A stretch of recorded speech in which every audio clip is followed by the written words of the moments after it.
శ్రీ గురుభ్యో నమః. హరి ఓం. వసుదేవసుతం దేవం కంసచానూరమర్దనం దేవకీ పరమానందం కృష్ణం వందే జగద్గురుం. తీర్త్వా మోహార్ణవం హత్వా రాగద్వేషాది రాక్షసాం సీతా శాంతి సమాయుక్త ఆత్మా రామో విరాజతే.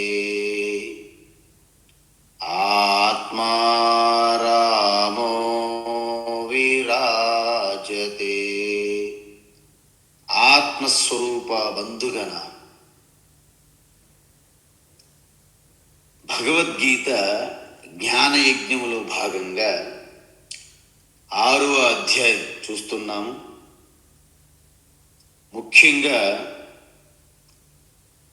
మనం ఏదైతే ఆత్మజ్ఞానం స్వరూపాన్ని తెలుసుకున్నామో దానిని మనలో కణకణము మన స్వభావంగా మారాలి, పూర్తిగా జీర్ణం అవ్వాలి మనలో. అలా అవ్వాలంటే 3వ ప్రక్రియ అయినటువంటి ధ్యాన ప్రక్రియ అత్యావశ్యకం. అయితే ఇక్కడ మనకి మెడిటేషన్ అనగానే అనేక అపోహలు ఉన్నాయని చెప్పాను. జనరల్ అవుట్ సైడ్ మెడిటేషన్ ధ్యానం కంటే భగవాన్ శ్రీకృష్ణ నిధిధ్యాసనం పేరుతో చెప్పారు. అంటే వేదాంతము యొక్క మెడిటేషన్ అంటారు దీనిని. అందువలన ఈ యొక్క భేదం మనము పూర్తిగా తెలుసుకోవాలి క్షుణ్ణంగా. అయితే ఇప్పటి వరకు మనం ఏం చూసాము అంటే లాస్ట్ అష్టాంగ యోగ అభ్యాసములో లాస్ట్ 3 ఉన్నాయి. ఏంటవి? ధారణ, ధ్యానం, సమాధి. అయితే వీటికి రావడానికి ముందు మనం చెప్పాం యమ, నియమ, ఆసన, ప్రాణాయామ, ప్రత్యాహార అని చెప్పాం. యమ దాంట్లో 5 ఉన్నాయి. బ్రహ్మచర్యం, అహింస, సత్యం, అస్థేయం, అపరిగ్రహం చెప్పాను. అయితే పతంజలి ఏం చెప్పారంటే బ్రహ్మచర్య ప్రతిష్టాయాం వీర్యలాభ అన్నారు. అంటే ఎవరైతే బయట ఆకర్షణలన్నీ అవి తాత్కాలికము, క్షణికము, తుచ్చము, అద్భుతమైన అనంతమైన శక్తి నిధి, దాన్ని మనము రీచ్ అవ్వాలి, చేరుకోవాలి అనే ఒక తపనతో ఎవరైతే అంతర్ముఖంగా తన ఆత్మచింతనతో కలిగి ఉంటారో అది ఏ బ్రహ్మచర్యము, వ్రతం. దాని వలన హనుమంతుడికి సముద్రం లంఘించే శక్తి ఉందని తెలియదు, కానీ గుర్తు చేసిన తర్వాత అనంతమైన వీర్య శక్తి ప్రకటమైందన్నమాట. అందుకే హనుమంతుణ్ణి బ్రహ్మచారికి ఒక మూర్తి భవించిన మూర్తిగా మనం దర్శించాలి. ఒక భీష్మ ఆ బ్రహ్మచర్య వ్రతానికి మూర్తి భవించిన మూర్తిగా మనం దర్శించాలి. ఒక నారద మహర్షి, ఒక సనత్ కుమార, సనక, సనంద, సనత్ కుమార, సనత్ సుజాతీయులు, వీళ్ళందరూ కూడా మూర్తి భవించిన బ్రహ్మచర్య వ్రతంలో ఉంటారన్నమాట. అంటే ఏంటి? నిత్యము పరమాత్మ ఆత్మ ఆత్మచింతనగా అనుసంధానమై ఉండడాన్ని బ్రహ్మచర్య వ్రతం. అలా కాకుండా ఎక్కడెక్కడో కథలు పురాణాలు పట్టుకొని హనుమంతునికి కూడా పెళ్లి చేసేస్తారు. అంటే ఇంకా ఆ బ్రహ్మచారి కూడా మనకు ఆదర్శం ఉండక్కర్లేదనమాట. హనుమంతుడి కళ్యాణం ఒకసారి పిలిచారు నాకు కార్యక్రమాన్ని. హనుమంతుడి కళ్యాణం మీ తలకాయ అన్నాను నేను. హనుమంతుడికి కళ్యాణాలు చేయకూడదు, చెయ్యక్కర్లేదు మీరు. భీష్ముడికి కళ్యాణం, హనుమంతుని కళ్యాణం, నారద మహర్షి కళ్యాణం ఏమైనా పిచ్చా? అలా చేయకూడదు. శ్రీరాముని కళ్యాణం చెయ్యండి, రుక్మిణి కళ్యాణం చెయ్యండి. శివపార్వతులకు మీరు ఎన్నిసార్లు ప్రతిరోజు 365 రోజులు కూడా కళ్యాణం చేయొచ్చు శివపార్వతులకు అయితే. ఎందుకు? ఈ జగత్పిత జగత్మాత మీరు ప్రతిరోజు చెయ్యండి మీ ఓపిక. కానీ హనుమంతుడికి భీష్ముడికి ఇలాంటి వాళ్ళు కళ్యాణాలు చేయొద్దు దయచేసి అని చెప్పాను ఆ రోజు. అయితే మనము స్పష్టమైనటువంటి అవగాహన వచ్చింది మనకు కొంత. కానీ చివరి 3 ఉన్నాయి చూడండి, ధారణ, ధ్యాన, సమాధి. ఇది అసలైనటువంటి హృదయ స్థానం అన్నాడు పతంజలి మహర్షికి, భగవాన్ శ్రీకృష్ణునికి, వశిష్ఠ అంత ఋషులందరికీ, యోగులకి ఇది ముఖ్యం. ఎందుకు? అసలైనటువంటి ధ్యాన స్వరూపు ఈ 3 ధారణ, ధ్యాన, సమాధి. మరి ధారణ గురించి సూత్రం ఏం చెప్పాడు పతంజలి మహర్షి? దేశబంధ చిత్తస్య ధారణ అన్నారు. అంటే ఏంటంటే మనం ఒక వస్తువు అంటే దేనిపైనైతే మనం ధ్యానం చేయాలనుకుంటున్నామో ఒక విషయం మీద దృష్టి పెట్టడాన్ని ధారణ అంటారు. అయితే ఎలా పెడతాం మనము? సపోజ్ ఒక వృక్షం చూడండి అంటాను నేను. వృక్షం మీరు చూసిన వెంటనే మీ మనసు అంతఃకరణలో ఆ చెట్టు అనే రూపంగా ఒక ఆలోచన మీలో కలుగుతుంది. దాన్ని వృత్తి అంటారు. వృత్తి అంటే వృక్ష ఆకార వృత్తి లేదా వృక్ష ఆకార ఆలోచన అంటారు. అలాగే వెంటనే అదిగో కుండ చూడండి అన్నాను అనుకోండి, కుండ ఆకారంగా ఉన్న ఆలోచన మీ అంతఃకరణములో కలుగుతున్నది. అదేవిధంగా అక్కడ మీ అబ్బాయి రామారావు ఉన్నారనుకోండి, రామారావుని చూసిన వెంటనే ప్రేమ ఆనందంతో రామారావు అనే పుత్రునిగా మీ అంతఃకరణములో వృత్తి కలుగుతుంది. పుత్రిక, అల్లుడు, కారు, ఇల్లు, రామ, కృష్ణ అంటే మీరు దేనిపైన దృష్టి పెడితే తదాకార వృత్తి అంటే ఆలోచన మీలో కలుగుతుంది. దాని మీద దృష్టి పెట్టడమే ధారణ అంటారు. అంటే ఇప్పుడు చూడండి, ఇప్పుడు మీరు రామ అనే ఒక కోదండం పట్టుకుని రామను అలా దృష్టి పెట్టారనుకోండి, మీలో రామాకార వృత్తి కలుగుతుంది. అంటే ఏంటి? తత్ ఆకార వృత్తి ఏవ తత్ విషయక ధారణ. మీలో ఏ వృత్తి అయితే, ఏ ఆలోచన అయితే కలిగిందో దానికి సంబంధించినటువంటి దానిపైనే మీ దృష్టి కలిగి ఉండడాన్ని ధారణ అంటారు. ఏ వస్తువు మీద దృష్టి పెడితే ఆ వస్తువు గురించే మీకు వృత్తి ఏర్పడుతుంది మీ అంతఃకరణలో. దానిని ధారణ అంటారు. అయితే ధారణ అనేది స్థిరంగా ఉండదు. ఎందుకు? ఒక ఆలోచన అనేది ఒక క్షణం మాత్రమే ఉంటుంది మనకి. అయితే దానిని మొట్టమొదట వృక్షాకార వృత్తి వచ్చింది అనుకోండి, అంటే ఒక చెట్టు. మరొకసారి ఒక పుట్ట అలా ఉండకూడదు, మళ్ళీ వృక్షం, మళ్ళీ ఆలోచన వృక్షం, మళ్ళీ వృక్షం, మళ్ళీ వృక్షం. అంటే వృక్షం గురించే ఆలోచన మొదట ఆలోచన, రెండవ ఆలోచన మళ్ళీ చెట్టే, మూడవ ఆలోచన మళ్ళీ చెట్టే. ఇలా ప్రతి ఆలోచన చెట్టు గురించే వచ్చింది అనుకోండి, దానినే ధ్యానము అంటారు. ఇది చాలా సూక్ష్మమైన విషయాలు. ఇవి మీరు తెలుసుకుంటే పెద్ద పెద్ద ధ్యానులు, మెడిటేటర్స్ గంటలు, నేను 3 గంటలు కూర్చుంటాను, 4 గంటలు కూర్చుంటాను. భ్రమ. మీరు స్పష్టత తెలుసుకోవాలి. జ్ఞానం ఈజ్ వెరీ పవర్ఫుల్. అందువలన అంటే దీన్ని మనం ఏం చేయాలి? ఎంతో సావధాన చిత్తులై అలర్ట్గా ఉంటూ ఒకే వృత్తిని అలాగ ప్రవాహంగా కొనసాగించగలగాలి. ఇది మొదట మీకు ఎంతో ప్రయత్నం చేస్తుంటే అనిపిస్తుంటుంది. ఈ మెడిటేషన్ కూర్చున్న తర్వాత మనసు బయట లాగుతుంటుంది, కానీ మనసుని మీరు వదలరు. మళ్ళీ అదే వృత్తి, అదే ఆలోచన కొనసాగించేటట్లు చేస్తారు. అలా ఒకే విషయం మీద పదే పదే పదే పదే పదే పదే దృష్టి పెడితే మనసు వీక్ అవుతుంది, సరెండర్ అయిపోతుంది. మీకు కాలుముక్త బాంఛన్ అంటుంది అనమాట మనస్సు. అప్పుడు ఈ మనస్సు ఏమవుతుందంటే, ఏ విషయాన్ని అయితే మీరు పదే పదే పదే పదే దృష్టి పెడుతున్నారో దానికి తగులుకుంటుంది, మనసు వెళ్ళి అంటుకుంటుంది. ఇలా ఆ అంటుకోవడం వలన ఇంక మీకు ప్రయత్నం అనేది మెల్లగా తగ్గుతూ ఉందన్నమాట. ప్రయత్నం ఏంటి? తగ్గుతూ ఉందన్నమాట.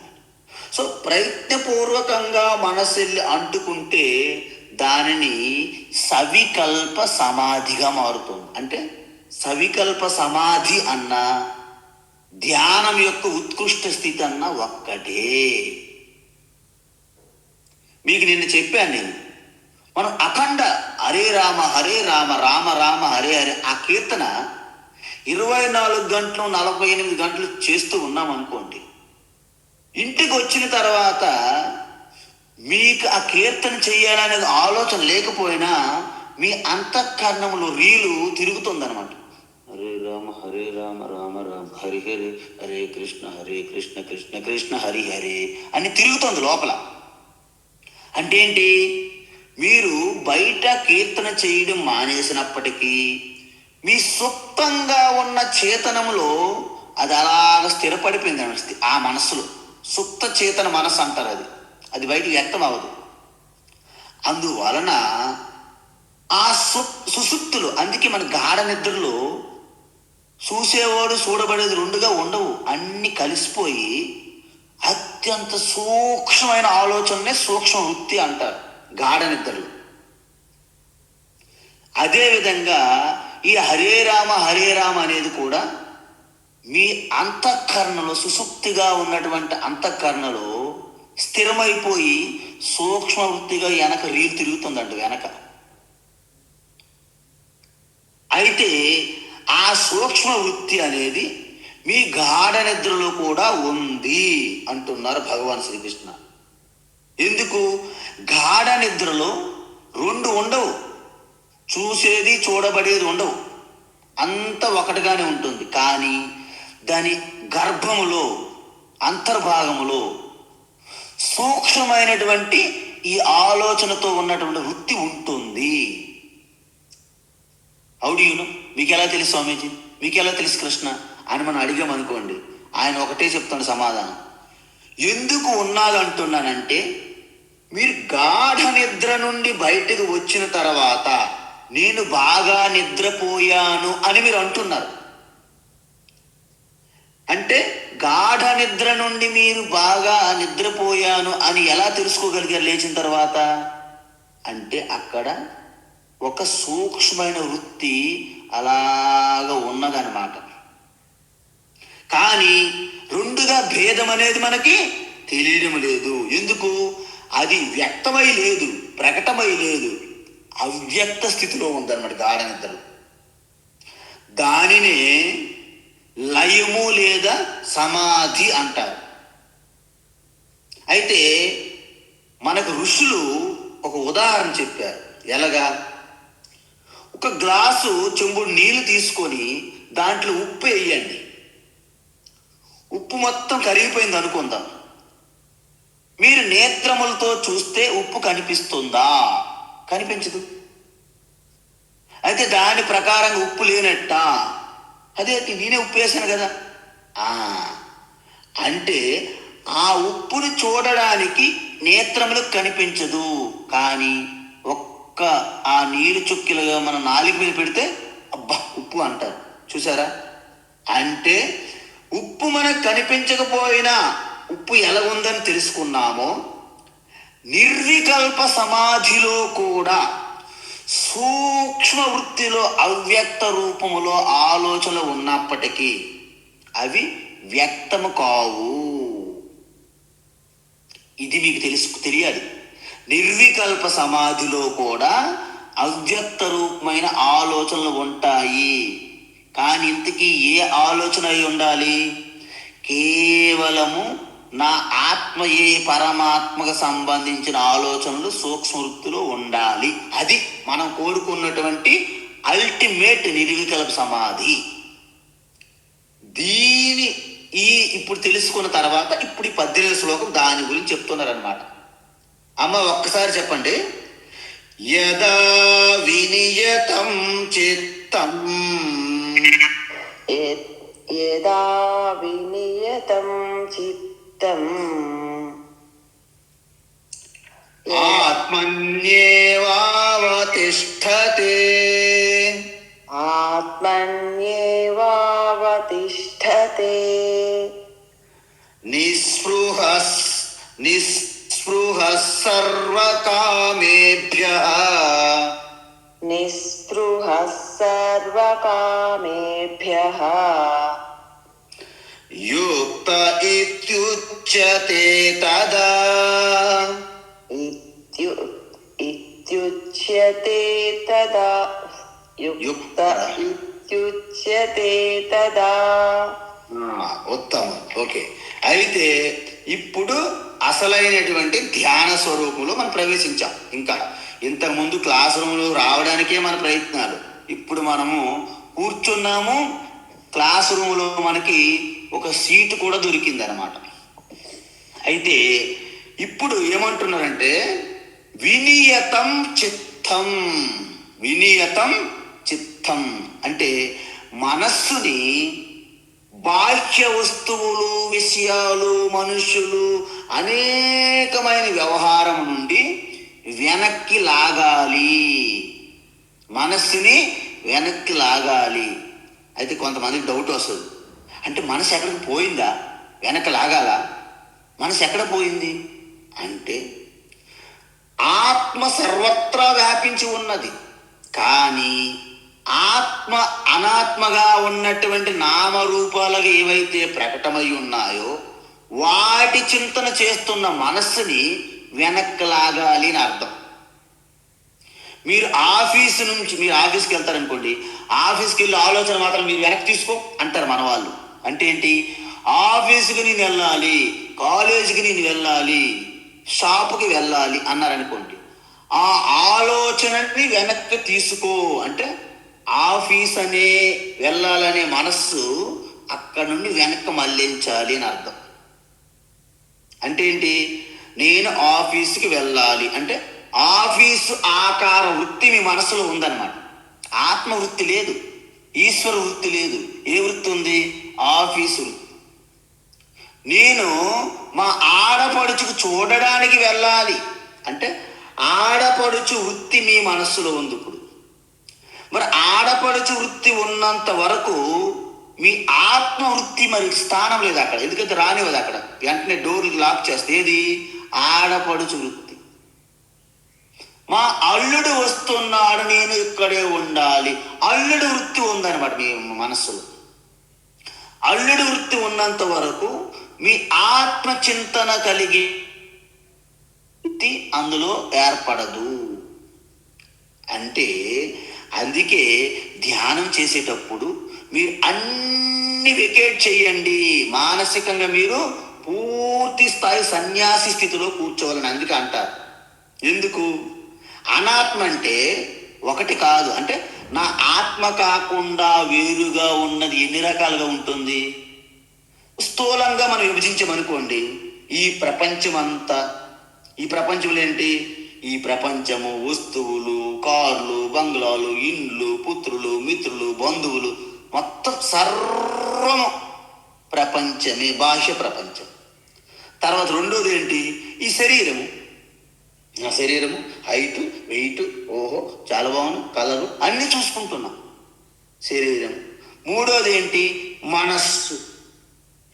ఈ మూడింటికి సంబంధించిన వృత్తులే వస్తుంటాయి పోతుంటాయి మన మనస్సులో ఎప్పుడు నిరంతరం.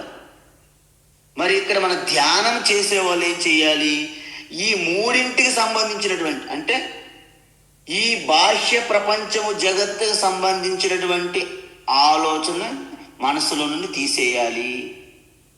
తర్వాత మీ శరీరానికి సంబంధించినటువంటి ఎటువంటి వృత్తి అయినా, అబ్బా చిక్కిపోయానే, అబ్బా ఇక్కడ పట్టేసింది, చాలా వీక్గా ఉన్నాను, ఇక్కడ ఎక్సర్సైజ్ చేయాలి, జిమ్కి వెళ్ళాలి, ఏరోబిక్స్కి వెళ్ళాలి, ఓ ఆసనాలు వేయాలి, ఇక అన్నీ అక్కడ తీసేయాలి. ఆసనం అనే పదం కూడా తీసేయాలి, ఆ వృత్తి కూడా మీరు ధ్యానంలోకి వెళ్ళేటప్పుడు.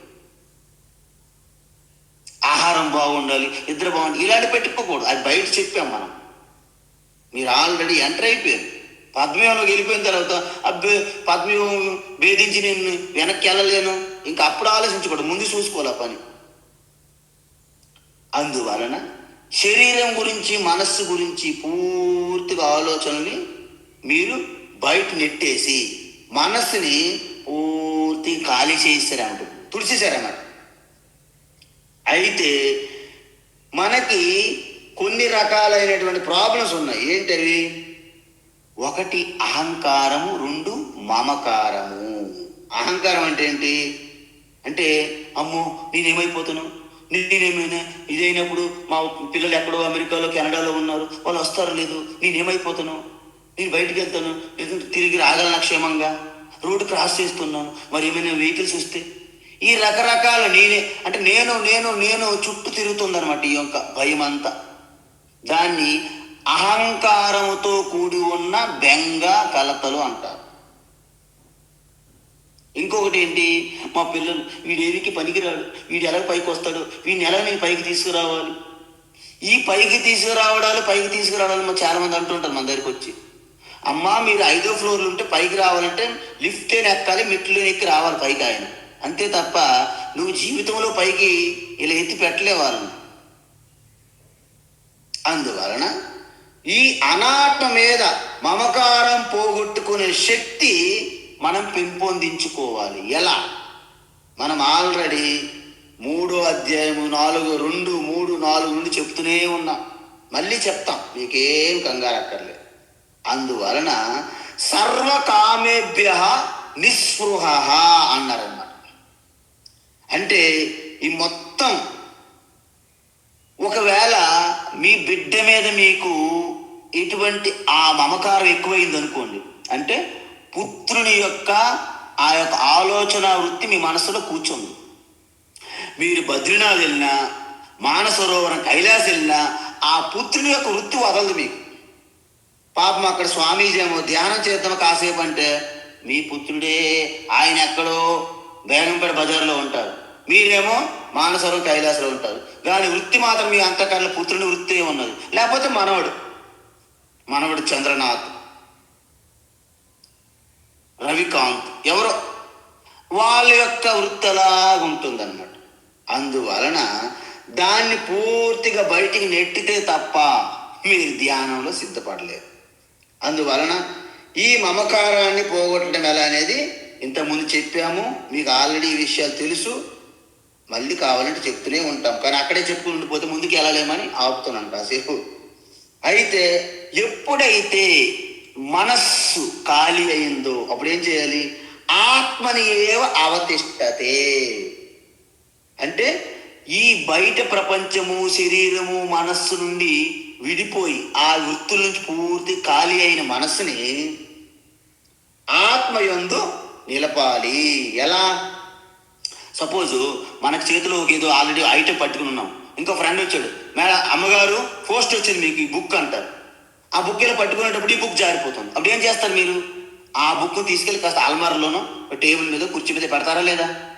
అదే విధంగా మీరు ఆత్మచింతన చేయాలనుకుంటే అంతకు ముందు మీ చింతల్లో ఉన్న కాస్త పక్కన పెట్టాల్సిందే. అవి 2 కలిసి 2 వదిలేస్తారన్నమాట, అప్పుడు ఏది ఉండదు అన్నమాట.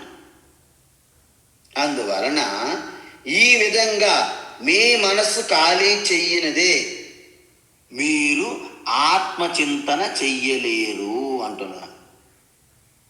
అయితే ఇప్పుడు ఇంతకీ మనం అంటాం ఆత్మ వ్యాపకం కాబట్టి సర్వంతా వ్యాపించి ఉంది కాబట్టి మనస్సు ఆత్మ కంటే ఇప్పుడేం దూరంగా ఉందా? మనకు డౌట్ వచ్చింది. ఏంటి స్వామీజీ, ఆత్మ సర్వం వ్యాపించి ఉంది అన్నారు, మనస్సు కూడా ఆత్మలోనే ఉంది, మరి ఆత్మలో మనసు పెట్టడం ఏంటి? పెట్టడం ఏమిటంటే ఆత్మలోనే అన్నీ ఉన్నాయి మనస్సుతో సహా. అంటే మనస్సుని ఆత్మచింతన చెయ్యడమే ఆత్మ మీద పెట్టడం. ఎందుకు? అంతకుముందు పుత్రుని చింతన చేస్తుంది, ఆడపడు చింతన చేస్తుంది, బావమరి చింతన చేస్తున్నారు. కాబట్టి ఆ ఆలోచన ప్లేసులో ఆత్మ ఆత్మ అని చింతన ఎప్పుడైతే మనసు చేస్తుందో మనసు ఆత్మాకార వృత్తిలోనే ఉండాలి. అంటే ఇంత మనం ఏం చేసాము? ఆత్మ కాకుండా వేరే వ్యక్తులు, వస్తువులు, అనుభవాలు, వేరే ఆలోచనల మీద మనం చేసాం చింతన. ఇప్పుడేంటి? ఆత్మ చింతన ఆలోచన కలిగిందనమాట. దీనిని నిధిధ్యాసనము అంటారు. మనోళ్ళు ఏమనుకుంటారు? స్వామీజీ ఏమి చెప్పకండి, సైలెన్స్లో ఉంటాను, నిశ్శబ్దంలో ఉండిపోతాను అంటారు కొంతమంది. ఇక్కడ భగవాన్ శ్రీకృష్ణ ఏమంటున్నాడంటే నిధిధ్యాసనం అంటే ఆలోచన లేకుండా కాదు. ఇది మరోసారి చెప్తున్నాను నేను. నిధిధ్యాసన మెడిటేషన్ అంటే ఆలోచన లేకుండా కాదు. మరేంటి?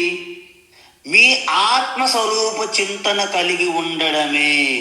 అది అప్రయత్నంగా కలుగుతూ ఉండాలన్నమాట. చిదానంద రూప శివోహం అనేది మీకు సంబంధం లేకుండా, మీ ప్రయత్నం కాకుండా సహజంగా ఎలాగైతే అఖండ నామ సంకీర్తన కొన్ని గంటల పాటు చేయిన తర్వాత ఆ తంబుర ఆ శృతి ఎలాగైతే వెనక బ్యాక్గ్రౌండ్లో కొడుతుందో అలాగ సహజ సిద్ధంగా శివోహం అనే ఒక శ్వాసలాగా మీకు ఆ స్వభావంలో కలగడాన్ని నిర్వికల్ప సమాధి అంటారు.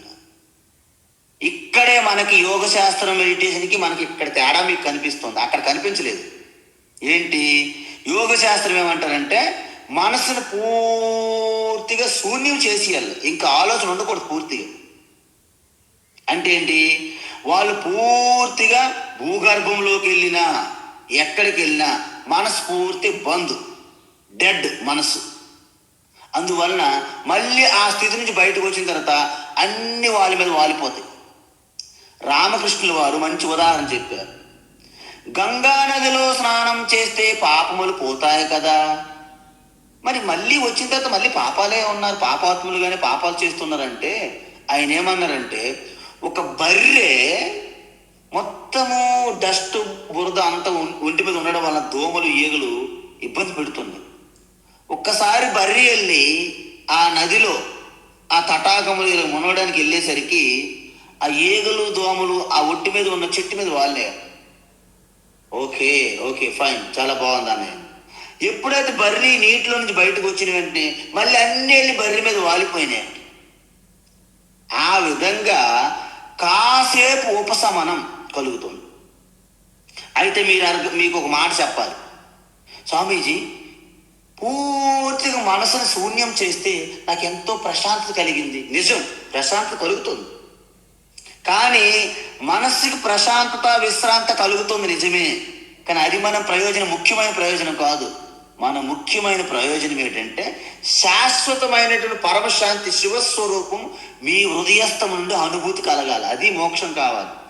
అప్పుడే మీకు ఎట్టి పరిస్థితుల్లో కూడాను ఇంకెటువంటి బాధ, దుఃఖము, భయము, మృత్యు భయము, వృద్ధాప్యము, రోగ భయాలు, ఈ భయాలు పూర్తిగా మూలము నుండి పోవాలంటే మీరు అనాత్మ బాహ్య ప్రపంచ అనాత్మ జడ ప్రపంచం మీద తగులుకున్నటువంటి మీరు విడిచిపెట్టి పరమాత్మ స్వరూపానికి అంటిపెట్టుకోవాలి. అది అసలైనటువంటి కవచం. అదే హనుమంతుడి కవచం, అదే నారాయణ కవచం, అదే పాశుపతాస్త్రం. అందువలన మనం మనసును శూన్యం చేయడానికి మనము ప్రయత్నం చేయట్లేదని తెలుసుకోవాలి. అయితే ఏ ఆలోచన ఉన్నది అంటే ఆ ఆలోచన కేవలము నా ఆత్మకు సంబంధించిన ఆలోచన అవ్వాలని చెప్పాను నేను. ఎందుకు అంటే ఆ చైతన్యం వలనే ప్రపంచం ఉన్నది అంటున్నా తెలుస్తున్నది, శరీరం తెలుస్తున్నది, మనస్సు తెలుస్తున్నది. అంటే నాకు ఆలోచన వచ్చింది, అది కూడా మీకు తెలుస్తున్నది. ఆలోచన లేదు, లేదని కూడా తెలుస్తున్నది. అంటే ఆలోచన ఉన్నా ఆలోచన లేకపోయినా దాన్ని కూడా సాక్షిగా మీకు ఎరుక కలుగుతున్నది. అందుకే అహమస్మి అన్నాను. అంటే నేను ఉన్నాను అని ఎరుక ఉన్నది. చూడండి, ఆలోచన వస్తుంది, ఎరుకలో ఉన్నారు మీరు. ఆలోచన పోయింది, అయినా మీకు తెలుస్తుంది. ఈ వచ్చిన దానికి లేని దానికి రెండింటికి సాక్షిగా మీరు ఉన్నారు చూడండి, అది మీరు. ఆ ఎరుకలో ఉంటే దాన్ని నిర్వికల్ప సమాధి. ఎందుకు? మీ ప్రయత్నం లేకుండా అలాగ స్వభావ సిద్ధంగా కలిగింది. దాన్ని రమణ మహర్షి ఏమన్నారు? సహజ సమాధి అంటారు. సహజ సమాధి. మనం సమాధి పోయి కింద మీద మొగ్గలేదు, పిల్లి మొగ్గలు. ఆయన ఇలా కూర్చుంటేనే నేను ఎప్పుడు సమాధిలోనే కదా ఉన్నాను అంటారు ఆయన. అందువలన మీకు ఇంతకుముందే చెప్పాను నేను. ఏంటి? మనం చెయ్యిలాగ వెలుతురులో చెయ్యి పెట్టామనుకోండి, ఏమవుతుంది? చెయ్యిని ప్రకాశింపజేస్తుంది ఆ వెలుతురే. ఇప్పుడు చెయ్యి ఇటు అటు ఊపాను అనుకోండి, ప్రకాశం ఏమైనా ఊపుతుంది ఇటు అటు? లేదు. అంటే చెయ్యి ఉన్నప్పుడు ప్రకాశిస్తుంది, చెయ్యి ఊగినప్పుడు ప్రకాశింపజేస్తుంది, చెయ్యి తీసేసిన ప్రకాశం అలాగే ఉంది. అంటే ఇప్పుడు చూడండి, మనమేమంటున్నాము? మన మనస్సు ఒక గది లాంటిది, ఒక గది. దాంట్లో ఒక బల్బు పెట్టే వెలుగుతుంది. అంటే మన మనస్సు అనేది ఒక గది లాంటిది. అందులో కొంతమంది వస్తువులు, మనుషులు ఉన్నారనుకోండి, అవేంటి? అవి ఆలోచనలు అన్నమాట. అంటే మన మనస్సే ఒక గది అయినప్పుడు ఆ గదిలో ఉన్న వస్తువులు, మనుషులు మన ఆలోచన లాంటివి అన్నమాట. అయితే అక్కడ వెలుగుతున్న బల్బు ప్రకాశం అని చూడండి, అది నా ఆత్మ చైతన్యము. అయితే మనుషులు వస్తున్నారు, పార్టీలు కబుర్లు చెప్పుకుంటున్నారు, డిన్నర్ పార్టీలు జరుగుతున్నాయి, వస్తున్నారు పోతున్నారు. కానీ ప్రకాశానికి ఏమైనా వచ్చి పోవడం జరుగుతుందా? వెలుతురికి లేదు. అంటే ఆత్మ అనే నేను, ఆ యొక్క చైతన్యము స్వరూపంగా నేను దాన్ని తాదాత్మ్యం చెందినప్పుడు ఆలోచన వస్తున్నా నాకేం ఫరక్ లేదు, ఆలోచన వెళ్ళిపోతున్నా నాకేం ఫరక్ లేదు, చూస్తూ ఉన్నానంతే. దాన్ని అఖండాకార వృత్తి అంటారు.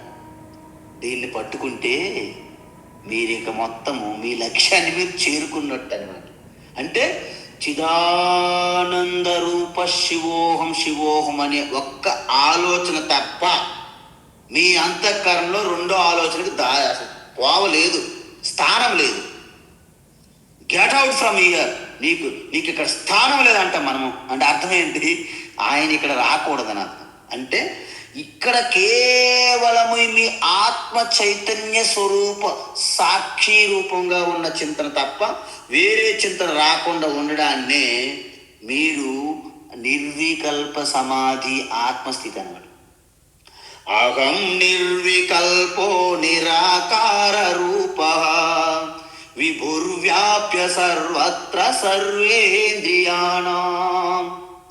సదా మే సమత్వం న ముక్తేన బంధః చిదానంద రూప శివోహం శివోహం. అయితే స్వామీజీ ఇప్పుడు నిధిధ్యాసనంలో ఆలోచనలను శూన్యం చెయ్యక్కర్లేదని అన్నారు మీరు. అయితే ఆత్మ గురించి ఎన్ని ఆలోచనలు నేను చెయ్యాలి? భగవాను శ్రీకృష్ణ అంటున్నారు, మీ ఆత్మ చింతన మీద అనంతమైన ఆలోచన కలిగి ఉన్న తప్పు లేదు. ఎలా? నేను ఏకహ, నేను అసంగహ, నాకు రూపం లేదు, నాకు వికారం లేదు, నాకు శబ్దం లేదు, నాకు రుచి లేదు, నాకు వాసన లేదు, నేను సాక్షిని, నేను నిత్యము, నేను విష్ణు, నేను బ్రహ్మ, నేను శివ, ఏదైనా అనుకోండి, నేను సర్వవ్యాపి, మీరు ఏదైనా అనుకోండి. అంటే ఏంటి? ఇవన్నీ అన్ని కనెక్టెడ్ టు ఆత్మ. ఈ విధంగా కేవలం ఆత్మ చుట్టే మీ చింతన జరిగి జరిగి జరిగి జరిగి మీరు ఆగిపోయినా, స్విచ్ ఆపేసిన ఫ్యాన్ కొంత స్పీడ్లో ఎలాగ తిరుగుతుందో మీ చింతన అలాగే ఎరుకులు ఉండిపోతాం. అది మనకు కావాల్సిందనమాట.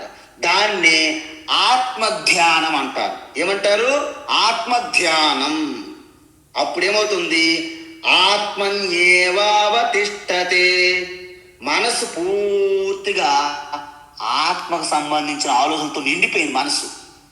ఎలాగైతే గులాబ్ జామ్ కాదు, ఇప్పుడు ఆ పంచదార ఆ లిక్విడ్తో పూర్తిగా నిండిపోయి ఇలాగ నోట్లో పెడితే అబ్బబ్బబ్బబ్బ గులాబ్ జామ్ అంతా స్వీటో స్వీటు.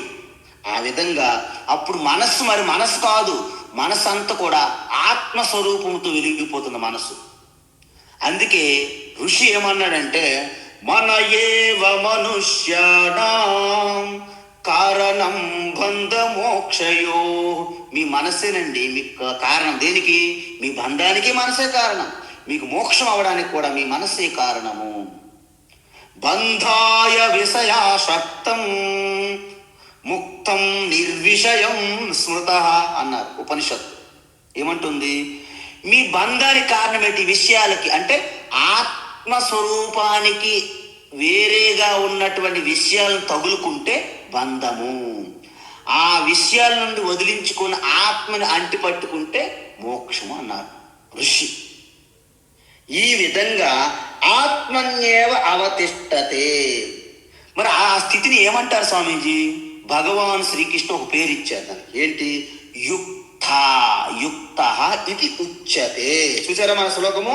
యుక్త ఇది ఉచ్యతే. చూడరా, ఎప్పుడైతే సర్వకామేభ్య నిస్పృహ సన్ వినియతం చిత్తం భవతి. అంటే ఏంటి?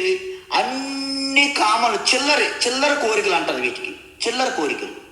ఈ చిల్లర కోరికలన్నిటి నుండి విడిపోయి వినియతం అంటే అన్ని సంకల్పాల కోరికలను మనస్సు మీలోకి స్వాధీనపరుచుకుంటే ఆత్మ యందే మునిగిపోయింది అనమాట. ఆ మనసు వెళ్ళి ఆత్మన్యేవ అవతిష్టతే. దాన్ని ఏమంటారు? యుక్త ఇది ఉచ్యతే. దాన్ని యుక్త అంటారు. యుక్త అంటే యోగము లేదా సమాధి. దాన్ని ఆత్మస్థితిలో నిలిచి ఉండడం, ఆత్మనిష్ట బ్రహ్మనిష్ట అంటారు. ఈ అద్భుతమైనటువంటి ధ్యాన స్వరూపం నాకైతే వదలడాలనిపించట్లేదు, అక్కడే చెప్పుకోవాలనిపిస్తుంది, కానీ ముందుకు వెళ్ళాలి. అయితే ఈ విధంగా సమాధులు కూడా మనకి 2 రకాలని చెప్పాను నేను. ఏంటి? సవికల్ప సమాధి, నిర్వికల్ప సమాధి అని 2 రకాలు మేజర్గా. అయితే మీకు చెప్పాను నేను, ఎప్పుడైతే మనం పూర్తిగా మనకి 2 అడ్డంకులు ఉన్నాయి. ఒకటి అహంకారానికి సంబంధించినటువంటి ఈ యొక్క విషయ ఆలోచనలు, రెండోది మమకారానికి సంబంధించినటువంటి విషయ ఆలోచనలు.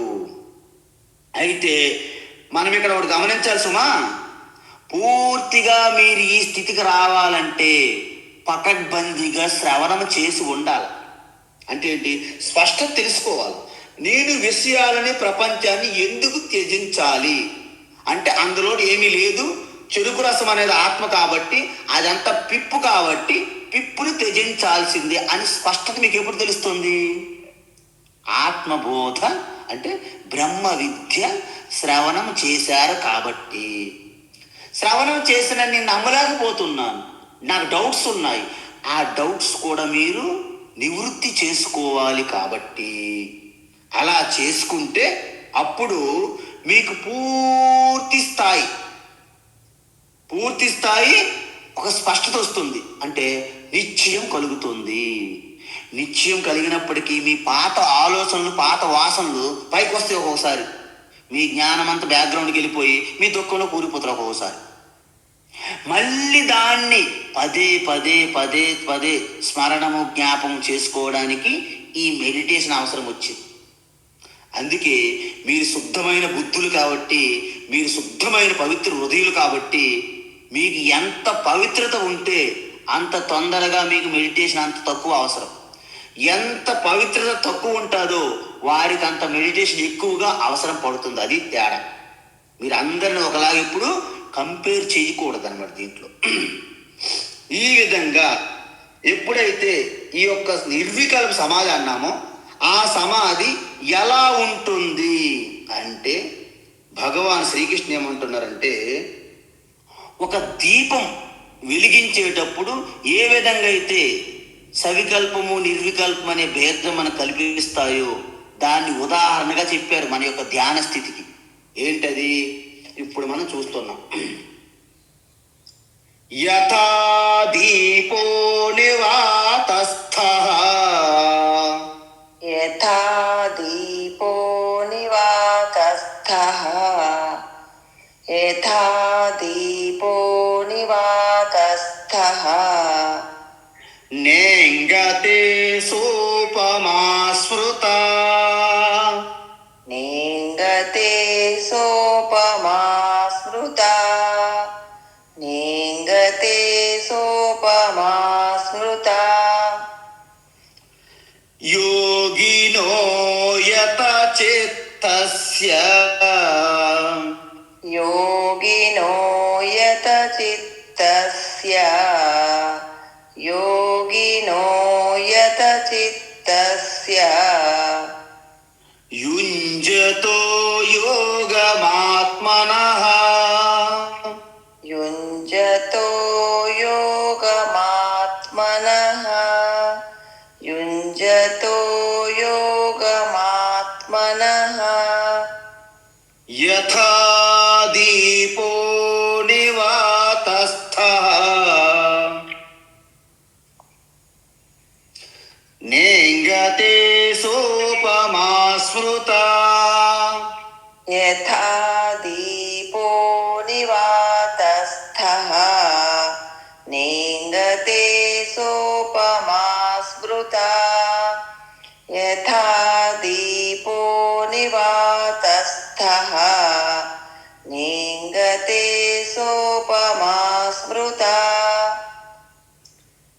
యోగినో యత చిత్తస్య యుంజతో యోగమాత్మనః యోగినో యత చిత్తస్య యుంజతో యోగమాత్మనః యోగినో యత చిత్తస్య యుంజతో యోగమాత్మనః. ఉత్తమం. అయితే ఇప్పుడే మీకు చెప్పాను ఏంటి, నిధిధ్యాసనములో మీరు పూర్తిగా సక్సెస్ఫుల్ విజయవంతం అవ్వాలనుకుంటే, మీరు విజయం సాధించాలనుకుంటే మీరు ఖచ్చితంగా ఈ యొక్క భగవద్గీత తత్వం 2వ అధ్యాయం సాంఖ్యయోగం నుండి శ్రవణం స్పష్టంగా ఏకాగ్రతతో చేసి తీరాలి. ఏకాగ్రతతో చేసి తీరాల్సిందే. అయితే అలా నిత్యం చేసామనుకోండి, అప్పుడు ఏంటి ఆత్మ గురించి? ఆత్మ నిత్యము, ఆత్మ సర్వగతము, సర్వవ్యాపి, వికారాలు లేవు, పుట్టుకు లేవు, మరణం లేవు. ఇదంతా ఒక స్పష్టమైనటువంటి మీకు ఒక నిశ్చయమైన జ్ఞానం కలిగింది. సపోజ్ ఈ శ్రవణం చేసే ముందు చేసే ధ్యానాన్ని మనం ఏమన్నాము?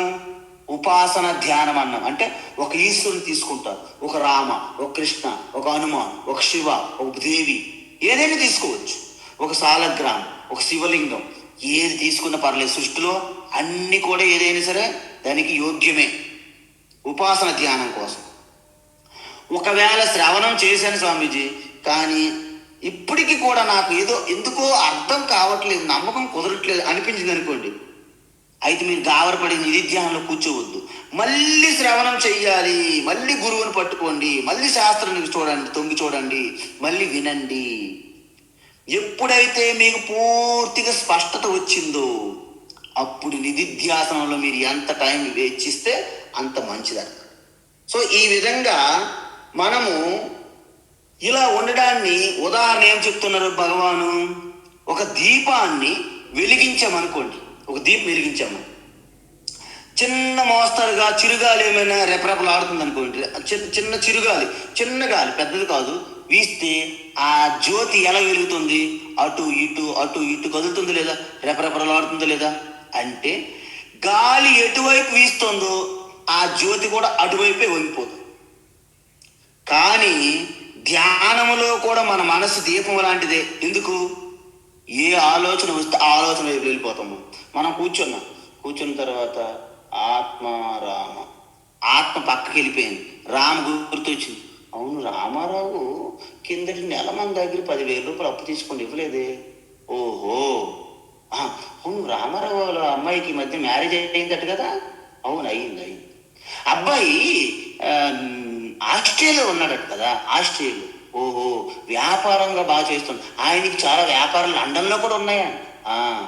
అంటే ఈ లండన్, ఆస్ట్రేలియా, ప్రపంచం మొత్తం తిరిగేసి చివరికి ఎవరో కాలింగ్ బెల్ కొడితే తప్ప మీకు తెలియదు మీ మనసు ఎక్కడ ఉందో, మీరు ఎక్కడ ఉన్నారని. అది కాలింగ్ బెల్ కొడతాడు. అమ్మాయి, నేను ధ్యానం చేస్తున్నాను కదా. ఇలా ఉంటుందండి పరిస్థితి. అందువలన ఈ చిన్న చిన్న గాలి ఉన్న ప్రదేశంలో ఉన్న దీపం ఎలాంటి ప్రాబ్లము, మన మనస్సు కూడా పూర్తిగా సంశుద్ధత కాకపోతే మీరు ఈ ప్రపంచ ధ్యానం చేస్తుంటారు, ప్రపంచం మొత్తం తీర్థయాత్రలు జరిగిపోతాయి, మీరు మాత్రం ఇక్కడ ఒక దేవుడి గదిలోనో మెడిటేషన్ గదిలోనో కూర్చుంటారు. అందువలన మీరు పూర్తిగా ఆ గాలి లేని చోట దీపం పెట్టి, అంటే ఏం చేయాలి, గాలిని మీరు తీయలేరు. అప్పుడు ఏం చేస్తారు, దానికి ఒక గాజు, ఒక కవచం లాంటి ప్రొటెక్షన్ అని పెడతామా లేదా, దాని చుట్టూ గాజు గ్లాస్. అప్పుడు మనకు వెలుతురు వస్తుంది, కానీ గాలి దానికి తగలదు డైరెక్ట్గా. అందువలన ఆ జ్యోతి దీపము స్పష్టంగా అలాగ నిలిచి కాలుతుందన్నమాట, వెలుగుతుందన్నమాట. అయితే మీరు ఇప్పుడు అడగాలి, స్వామీజీ మీరు దీపము జ్యోతికి అయితే ఏదో ఇటు అటు కదలకుండా పెట్టేందుకు గాజు పలక పెట్టారు, మనసుకి ఏ గాజు పలక తీసుకెళ్ళాలి? ఇప్పుడు ఇంతకీ ఆ మనసుకి చుట్టూ పెట్టే ఆ గాజు పలక ఎక్కడ దొరుకుతుంది? అమెరికానా, జపానా, లేకపోతే హిమాలయాల్లోనా, ఎక్కడ అంటే భగవాన్ శ్రీకృష్ణ ఏమంటున్నారంటే, దీనికి ఆ వెలుగుతున్న దీపం ఏదైతే ఇంతకుముందు మీకు చెప్పాను నేను, ఆత్మాకార వృత్తి ఇక్కడ దీపంతో సమానం. దాన్ని రక్షించుకోవడానికి బయట దీపానికి అయితే గాజు పలక ఉన్నది. మరి ఈ ఆత్మ ధ్యానం, ఆత్మ జ్యోతి, ఆత్మ వృత్తి, దీన్ని రక్షించడానికి ఏ గాజు పలక వాడాలి? స్విట్జర్లాండా? కాదు. అయితే భగవాన్ ఇక్కడ అసలైనటువంటి రహస్యం ఇస్తున్నారు. దీనికి ఆత్మ జ్యోతిని కాపాడుకోవడానికి మీకు అద్భుతమైనటువంటి భక్తి పారవశం ఉండాలి మీలో. తుచ్చమైన నామరూపాల మీద విరక్తి, వైరాగ్యం కలిగి ఉండాలి మీరు. అంటే వైరాగ్యం అంటే నామరూపాలు, వస్తువులు, ఈ ప్రపంచం మారుతున్న క్షణిక ప్రపంచం మీద విరక్తి, అంతటికి సృష్టి స్థితి లయకర్త అయినటువంటి ఆ పరమాత్మ స్వరూపం మీద మీకు అనురక్తి. చూసారా, ఈ ప్రపంచం మీద, ఈ యొక్క బాహ్య ప్రపంచ విషయాలు, వస్తువులు, వ్యక్తులు అన్నీ మీకు మీ ఆత్మ కంటే భిన్నంగా అనాత్మ స్వరూపాలు కాబట్టి వాటి మీద విరక్తి. మీ ఆత్మ యందు ఆత్మారామో విరాజితే అని చెప్తున్నాం రోజు, దాని మీద మీకు అనురక్తి కావాలి. వీటికి భక్తి వైరాగ్యం అంటారు. ఎవరిలోనైతే ఈ భక్తి వైరాగ్యము పుష్కలంగా సంపూర్ణంగా ఉంటుందో, ఈ నిధిధ్యాసనంలో హనుమంతుడు సాక్షాత్తు వచ్చి గేటు కాపలా కాస్తాడు కవచంగా. ఆ కవచాన్నే ఆత్మ ధ్యానములో మీకు గాజు పలకగా పనిచేస్తుంది. అందుకే మనకి ఇప్పుడు భక్తి ప్రేమ కలగదు. మన హృదయములో అనంతమైనటువంటి ఆ పరమపదం, విష్ణోహో పరమపదం, శివ శాంతి, దాని మీద మీకు అపారమైన అనంతమైన ప్రేమనే భక్తి అంటారు. అది ఉన్నప్పుడే సర్వం మీరు త్యజించగలుగుతారు. ఆ మీరాబాయి రాజమహల్ భోగాలని తృణం గడ్డికరగా త్యజించింది కాబట్టే కృష్ణ పరమాత్మ సాక్షాత్ హృదయంలో వెళ్ళి కూర్చున్నాడు. మనకి మహలు కావాలి, ఈ మొహాలు కావాలి, అన్నీ కావాలి మనకి. అంటే 2 పడవల్లో ప్రయాణం చేస్తే సముద్రం మధ్యలో పడతాం మనం. కాబట్టి మీ ఆత్మధ్యానములో ఆత్మాకార చింతన వృత్తి అఖండాకార వృత్తికి రక్షించే గాజు పలక ఏమిటిప్పుడు? భక్తి వైరాగ్యమే మీకు కవచము అన్నారు. అందువలన దీన్నే మనకి ఒక 35 శ్లోకం అనుకుంటా, అక్కడికి వెళ్ళేటప్పుడు ఈ మనస్సుకి ఎలా కట్టన చేయాలి గాజు పలక ఏంటి అడిగాడు అర్జునుడు. మీరు అడగక్కర్లే, అర్జునుడు అన్ని అడిగేశాడు భగవద్గీతలో. అభ్యాసేన తు కౌంతేయ వైరాగ్యేన చ గృహ్యతే. అంటే ఎప్పుడైతే ఈ మారుతున్న క్షణికమైనటువంటి ఈ చెరుకు పిప్పు దాన్ని విడిచిపెట్టు, మరి ఏం పట్టుకోవాలి? ఆ రసం తీసుకున్నావు కదా, రసాన్ని బాగు చేసుకోవయ్యా, పదిలంగా రక్షించుకోవయ్యా అని చెప్పాడు కృష్ణ.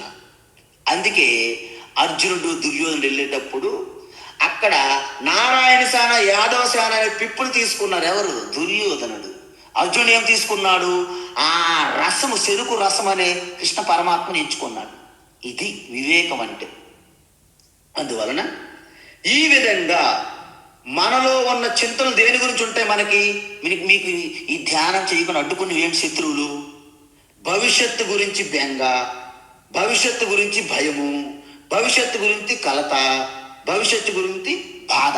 అంటే భవిష్యత్తు బాధతో నింపేస్తుంది, భయంతో నింపేస్తుంది, కలత, బెంగలు, ఆందోళన, అలజడి. ఏంటి భవిష్యత్తు? వాస్తవానికి భవిష్యత్ అనేది 2 రకాలుగా ఉంటుంది. ఏంటి? సహజంగా భవిష్యత్ అనేది రూపుదిద్దుకుంటుంది. కొన్నిసార్లు భవిష్యత్తుని మనం ఊహించుకుంటాం, మన ఊహాలోకంలోనే భవిష్యత్తు ఉంటుంది, నిజంగా భవిష్యత్తు ఉండదు కొన్నిసార్లు. కాబట్టి మీరు హఠాత్తుగా, నేను రోడ్డు దాడుతున్నాను, హఠాత్తుగా ఏదైనా బండి వచ్చినా గుద్దితే అప్పుడు హాస్పిటల్కి వెళ్ళాలంటే డబ్బులు నాకు ఇన్సూరెన్స్ వస్తుందో లేదు, ఆడ ఇన్సూరెన్స్ తీసుకున్నాడు, మన పాలసీ నాకు వచ్చిందో లేదు, ఇవన్నీ మీ ఊహల్లోనే, ఏమీ లేదు అక్కడ. ఇది ఊహాలోక భవిష్యత్తు అంటారు, దీన్ని మాలోకం భవిష్యత్తు అంటారు అన్నమాట. అందువలన ఈ భవిష్యత్తు మీద ఉన్నటువంటి బెంగని మీరు వదలాలంటే మీకు వివేకముతో కూడిన శ్రవణం వలన వచ్చినటువంటి జ్ఞాన నిష్ట కలగాలి.